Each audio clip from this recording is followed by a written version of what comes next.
Welcome, everybody, to Secret Sauce, the show where we hear real-time insights from commercial real estate industry leaders. I'm Karly.iacono. Today, I am excited to be joined by Mark Kurowski, the director at 30 Capital Financial. Mark is here to talk to us today about defeasance and interest rate caps. Welcome, Mark. How are you today? Great. Thank you very much, Carly. We're excited to be here and discuss our line of business. Well, we appreciate the time, and it is a topic that I think not too many people are well versed in. So we're happy to have you and look forward to your information. Why don't you kick off today's show with just a quick overview of 30 Capital Financial and your role there? Sure. So 30 Capital Financial is a debt advisory firm. We have a number of different services, financial services that we offer to commercial real estate owners. Our main business line being Defeasance under our Defease with Ease brand and interest rate hedging under our 30 Capital Financial brand. So 30 Capital Financial is a division of 30 Capital. Again, the financial services side. We also have a data and technology side that is under our Lobby CRE brand. But I'm excited to come and talk to you about our Defeasance business line and how we're helping borrowers in today's market kind of hedge against interest rate volatility with our hedging business line. Sounds good. Let's jump right in. Start a little higher level, if you don't mind, for those investors who maybe have never faced defeasance before. What is defeasance and when does it come into play?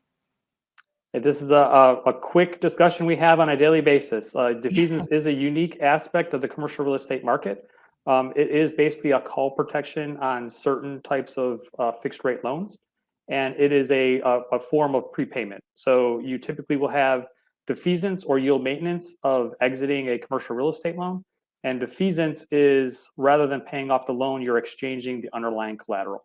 So it's a more legal intensive process to release your real estate for a sale or refinance transaction. And it is, simply put, an exchange of collateral. So I'll kind of get into the weeds a little bit, Carly, and feel free to bring me out if I get too deep. But what we're in essence doing and I'll use a refinance scenario, when you're entering into a commercial real estate loan and you've got a certain amount of term that you've basically guaranteed the lender you're going to pay your principal and interest through that term. When you exit that loan early, there's a mechanism called defeasance that allows you to release the real estate for your real estate transaction. And you're going to replace the actual real estate collateral with a portfolio of government bonds, meaning U.S. Treasuries, bills, bonds, and notes. That portfolio is structured that it will maintain the cash flows to the original lender, making the P&I payments on a monthly basis. So in the lender's eyes, they get an upgrade of collateral with this government guaranteed debt.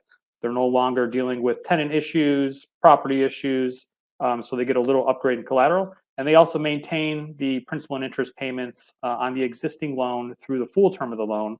That loan is actually assumed by a shell entity that we help our clients set up. And then basically in the lender's eyes, they keep receiving those monthly payments through the term of the loan. However, the borrower then has their real estate free and clear to refinance with another lender or sell in the marketplace without the debt.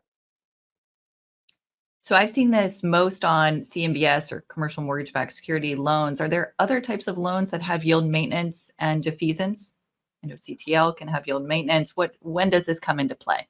The vast majority of them is the CMBS market that has defeasance and yield maintenance. And those two prepayment options are typically split 50-50. We also see some private securitizations with like the triple net assets. That asset class is privately securitized, and those do have defeasance requirements. So it is something that you can negotiate with lenders on the front end, and something we can talk about like a little later in the episode of how to protect yourself for future transactions in this.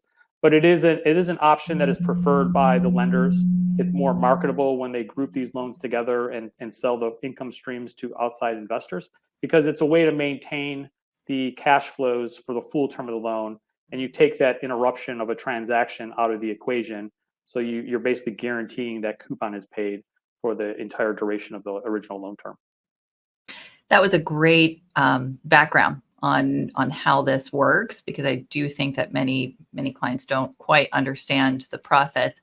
And for those listeners who maybe have never done a CMBS or CTL loan and have just stuck with traditional bank financing, you probably haven't come across this. So if this all sounds like absolute Greek to you, it's just because you have a different type of loan on your investment and maybe haven't looked at this structure before. So this is not something that you have to worry about with traditional bank financing. It's just a different mechanism based on the type of loan that you currently have. So want to make sure there's no confusion. We don't want people calling going, what are you talking about? I have to do all of this to get out of my loan. It's very unique to these types of financing. So let's go through kind of where your role is in this. Why would a client need an intermediary? Why couldn't they just call their lender and say, okay, I'm selling my CBS. It has yield maintenance. I want to get out. What do I do? Where do you come in and how do you assist? One of the things we're doing with borrowers right now is just helping them define what the requirements in their documents are, right? We get a lot of transactions that there's panic at the closing table of, I thought I could pay off this loan and now my lender has told me I have to defease that. What is this defeasance and how do I accomplish it? Because it is a legal transaction and an actual exchange of collateral, there's a number of third parties that come into play to facilitate this transaction.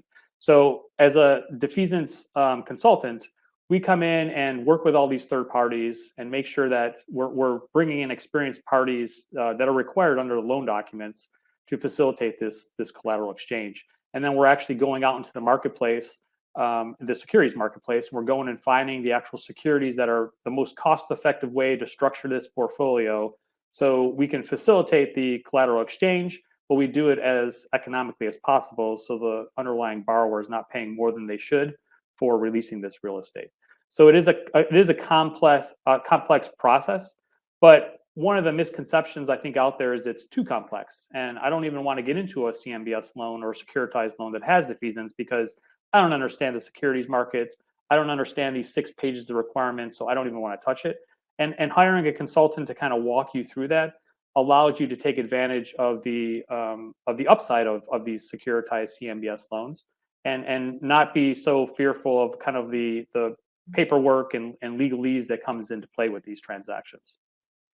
I couldn't agree more. Having been part of many of these sort of transactions, defeasance, and then placing new CMBS debt for clients, it can get complicated, but with the right consultant in place, it's really very seamless. It's amazing how much of the pain that a company like yours or some of your competitors can take away, really, for the borrower. So it's not nearly as difficult as people think. To your point, I'm just agreeing with you. If you have a competent consultant, more than worth the cost. It does make the process pretty easy. And it does make this type of financing attractive, again, if you know that you have a way to get in and out of it that is not too egregious. Karly, one of our greatest advantages in the marketplace is our slogan, "Defease with ease." And we've been in the business for very nearly 25 Good years. job. And yeah, we do get a lot of clients say, "Oh, you're the Defease with These guys." So Right. that is really our job role, and we take that seriously. That this can be a very easy process with experienced, consultants on your side. Absolutely. Any other misconceptions about defeasance that you want to share before we move on? Yeah, one of the things that I'd like to just share with the audience is a lot of people think that this is a huge expense, and it's cost prohibitive to go through this process. In reality, depending on where market conditions are at any given time, you can use defeasance as a mechanism to actually exit your loan for less than you owe on the loan. So in today's market, where you have these government treasuries that are yielding high 4s, low 5%, if that yield on these treasuries is higher than your interest rate coupon, you can actually buy a portfolio of securities for less than the balance on your loan. We call that defeasing at a discount. So you can facilitate that transaction to make real economic value on your transaction. And defeasance is one of those mechanisms that does not have a floor penalty. Like a yield maintenance typically will have a 1% floor and then a calculation of a present value of all the future interest you owe. So defeasance does have that advantage where you can structure the transaction, maybe take advantage of a prepay window at the end of your loan. If market conditions are in your favor, you can execute and exit your loan for less, just putting more money to your bottom line. I think that's amazing, right? It's actually could be profitable to defease or get out of your loan early, given where market conditions are right now. And it's something that we're seeing. We're seeing several transactions currently, and this year taking advantage of those rates and doing exactly that. Absolutely. Really unique time. Probably one of the only bright spots of high rates after such a long period of low interest rates is defeasing low interest rate debt. Absolutely. Good time for that, for sure. Anything else on defeasance before we move on to our next topic?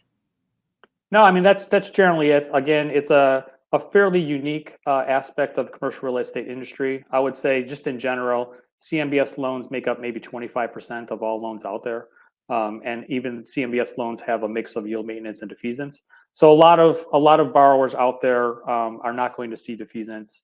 They're probably more familiar with some sort of prepayment calculation, like a yield maintenance or a stepped payment or something like that.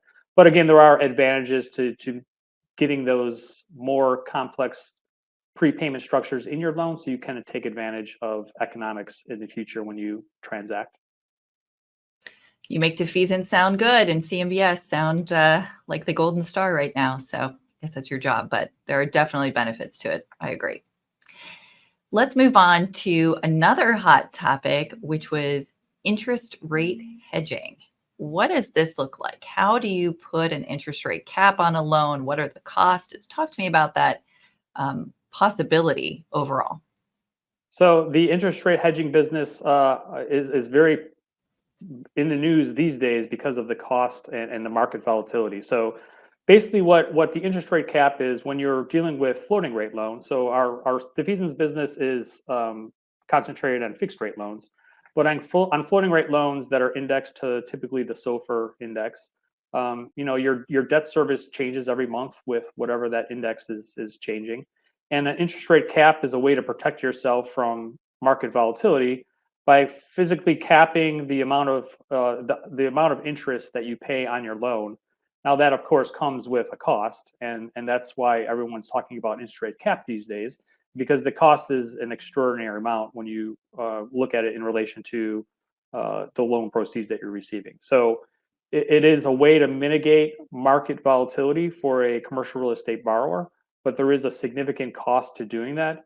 And sometimes it does pencil in where it just doesn't make sense for deals to move forward with fixed rate or with floating rate debt. And maybe it makes more economic sense to use fixed rate debt. Is the interest rate hedge always tied to SOFR, or is it LIBOR? Are there other benchmarks, or is it always SOFR?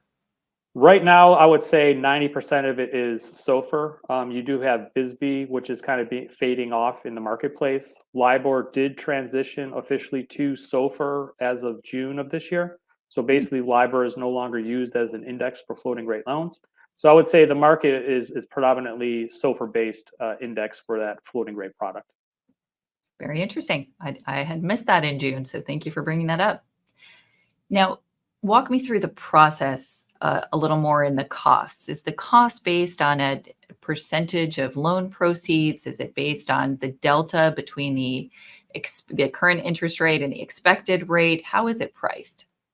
Yeah, the cost is really it's really based on the market volatility and where you are at that given time of execution. So I'll just give an example of what we're kind of seeing in the marketplace right now.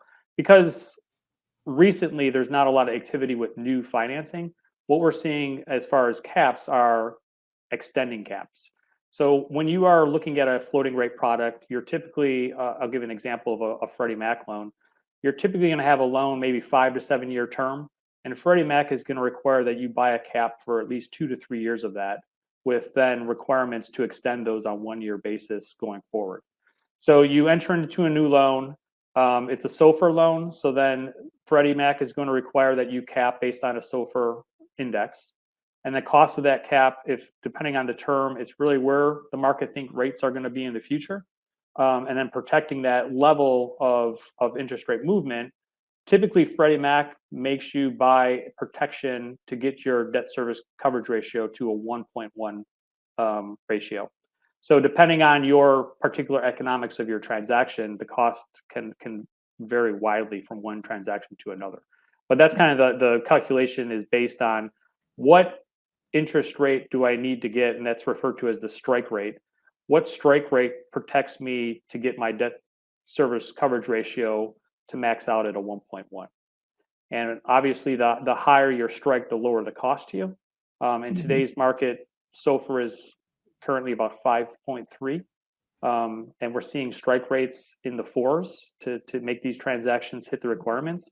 So already you're kind of referred to it in the money. You're paying extra to get that cap at a level lower than what the current market is.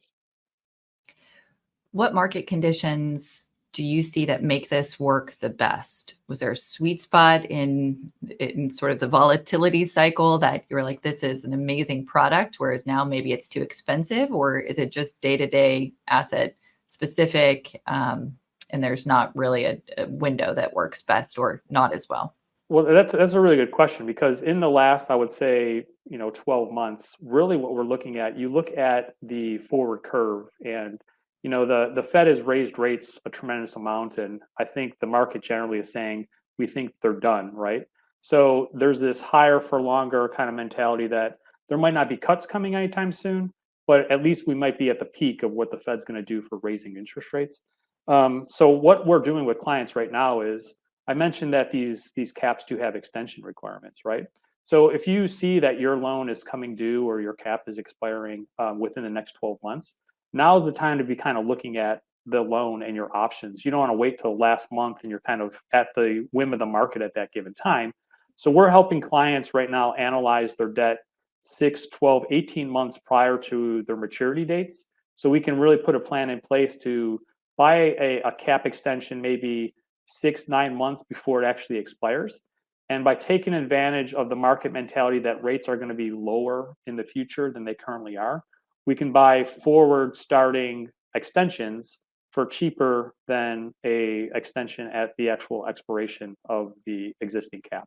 So that's one of the dynamics that we're really digging into and helping clients understand is, let's look at these products and have the optionality to, on a given day when the market is in your favor, we're already set and ready to go to execute trades rather than waiting to the last minute and you're kind of boxed in for what you have to do to meet a requirement. Very smart. Very, very interesting. What types of loans, anything with floating debt, what types of loans are eligible for interest rate caps? It's all the floating rate product out there, bridge loans, construction loans, so the floating rate Freddie and Fannie loans. We're really seeing bridge loans where borrowers have entered into these loans on a 2 or 3 year term, and maybe their projects have stalled and they need to extend them.